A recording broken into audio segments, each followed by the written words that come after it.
Halo, assalamualaikum warahmatullahi wabarakatuh. Teman-teman semua, berjumpa kembali dengan Sales British Channel. Kali ini dalam program acara Legenda Nusantara. Oke, tanpa banyak basa-basi lagi, kali ini saya akan membawakan sebuah legenda dari tanah Jawa, Jawa Barat ya, yaitu daerah Garut, dengan judul Legenda Situ Bagendit. Oke teman-teman, langsung saja kita simak bagaimana ceritanya. Selamat mendengarkan.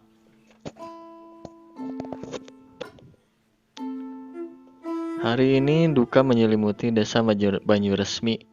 Penduduk berduka atas wafatnya Pak Bagendit, khususnya Nyai Bagendit, istri Pak Bagendit. Orang-orang satu persatu pulang dari tempat itu. Hanya Nyai Bagendit yang masih di sana berurai air mata dan masih berduka. Untunglah pada saat para sahabat menungguinya dengan sabar. Sampai akhirnya ia mau pulang, meskipun wajah sedih masih menggayut di matanya. Hari-hari selanjutnya, kesulitan hidup mulai terasa, terutama di bidang keuangan. Nyai Bagendit pun memutar otak. Rumah peninggalan suaminya ditawarkan pada para tetangganya.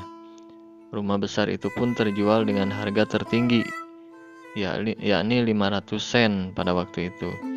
Nyai Bagendit membeli rumah di hilir dengan harga 250 sen. Sisanya yang 250 sen digunakan untuk modal usaha. Namun, usaha jual beli itu tidak berlangsung lama karena ia ditipu oleh orang lain.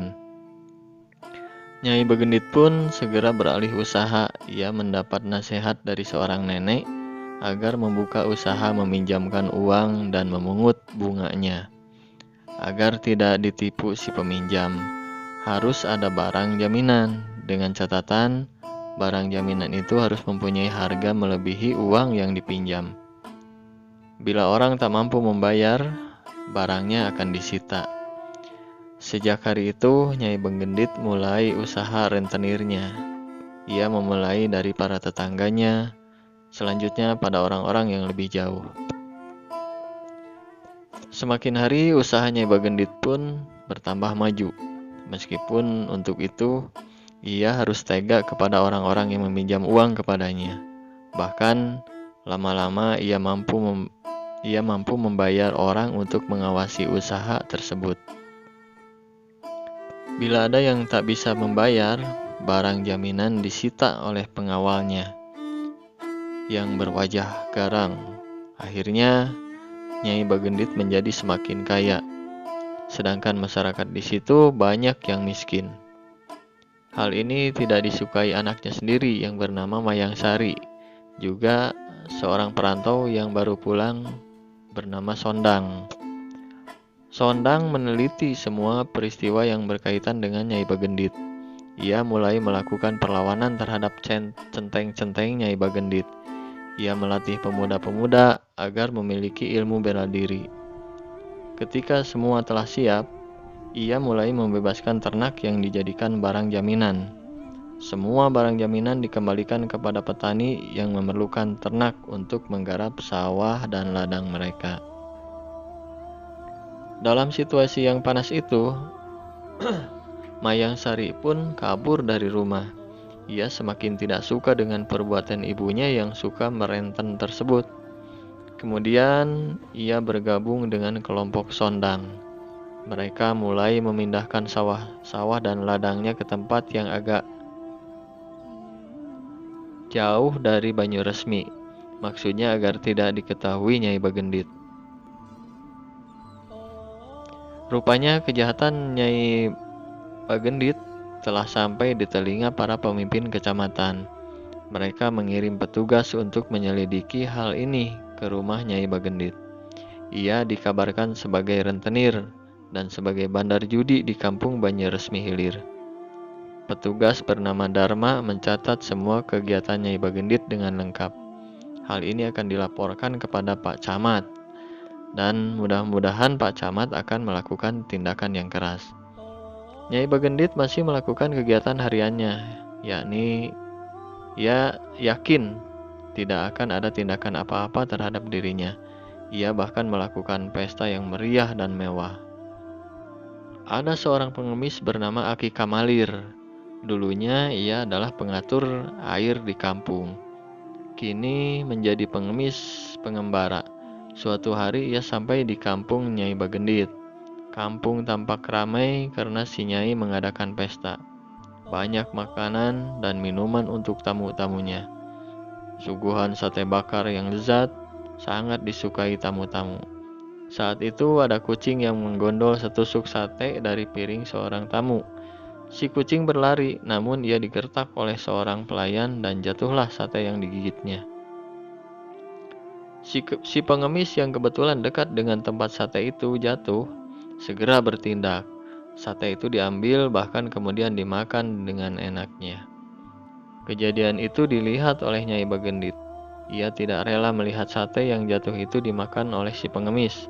Timbullah amarahnya. Ia menghardik si pengemis sebagai orang tak tahu diri. Tidak hanya itu, ia pun kemudian mengusir si pengemis. Ia bahkan menyiramkan air minum ke wajah Aki Kamalir. Tentu saja si Aki sangat terkejut menyaksikan kezaliman Nyai Bagendit. Nyai Bagendit benar-benar meremehkan dirinya sebagai manusia. Dengan hati yang luka, Aki Kamalir pergi dari tempat itu.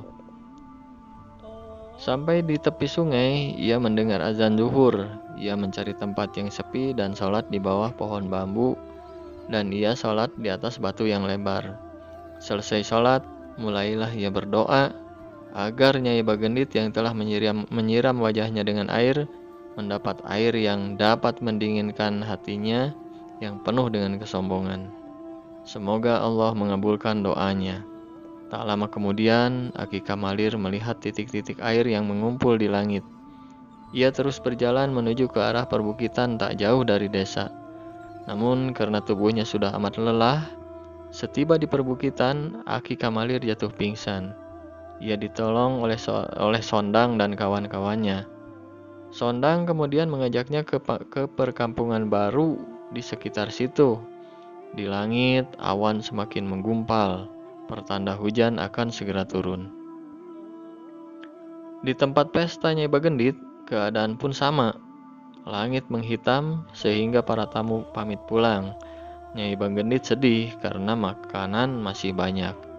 Tiba-tiba terdengar suara geledek setelah kilat menyambar-nyambar di langit. Dan tak lama kemudian hujan pun turun dengan lebatnya. Hujan itu ternyata telah menimbulkan banjir, bahkan air itu meluber ke rumah Nyai Bagendit. Semakin lama semakin banyak, bahkan seluruh rumahnya tenggelam diguyur air yang luar biasa. Nyai Bagendit berteriak meminta tolong, tapi para centeng tak mampu menolongnya karena air sudah berada di segala penjuru kampung. Perlahan namun pasti, seluruh desa pun tenggelam. Hujan terus-menerus turun, dan hujan baru berhenti esok harinya. Lereng perbukitan di kampung telah berubah menjadi telaga yang baru. Di pinggir telaga tampak Sondang, Aki Kamalir, Mayang Sari, dan para pemuda menyaksikan hal itu dengan prihatin. Sebuah pelajaran yang berharga untuk semuanya.